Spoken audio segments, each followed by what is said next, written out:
মানববন্ধনের দাবিতে তোমরা যে মানববন্ধন করতেছো সেটার কারণ কি?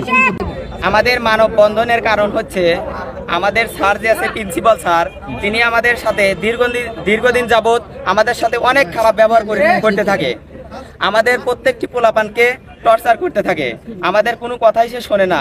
আমরা যদি কোনো ভালো কাজের জন্য তার কাছে যাই, সে হচ্ছে আমাদেরকে র্যাফের ভয় দেখায়, তারপরে আমাদের বিরুদ্ধে ব্যবস্থা নেবে এরকম ভয় দেখায়। আমাদের মাঠ আছে, আমাদের খেলার কোনো সুযোগ নাই। তার বিরুদ্ধে কি অর্থ কেলেঙ্কারির কোনো অভিযোগ আছে তোমাদের কাছে? অর্থ কেলেঙ্কারি মানে দুর্নীতি অভিযোগ? জি, দুর্নীতির অভিযোগ আছে। কথা বলা যাবে না। বলো, তুমি বলো।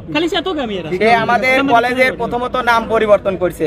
আমাদের কলেজের নাম ছিল উল্লাপাড়া ডিগ্রি কলেজ, সেটা পরিবর্তন করিয়া এইচটিমাম ডিগ্রি কলেজ রাখছে।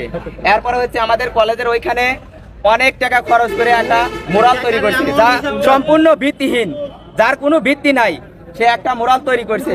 এরপরে আমাদের কলেজের যে সকল কার্যক্রম দরকার সেইগুলো না করে সে অন্যায়ভাবে অনেক কিছু আত্মসাৎ করছে।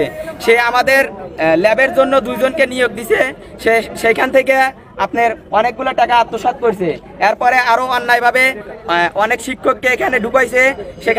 সেখান থেকে যে স্যার ম্যাডামরা আছে তারা তাকে অনেক টাকা পয়সা দিছে, সেই টাকাগুলো সে নিজে আত্মসাৎ করছে। এরপরে পোলাপানদেরকে সে 500 টাকা করে বেতন দেয়, অন্যান্য কলেজে এত টাকা বেতন নাই। আমাদের কলেজে 500 টাকা করে বেতন দেয়। আমরা সবাই হচ্ছে গরিব ফ্যামিলির মধ্যবিত্ত লোক, কিন্তু আমাদের এই এত টাকা বেতন দেওয়া কোনোভাবে সম্ভব নয়।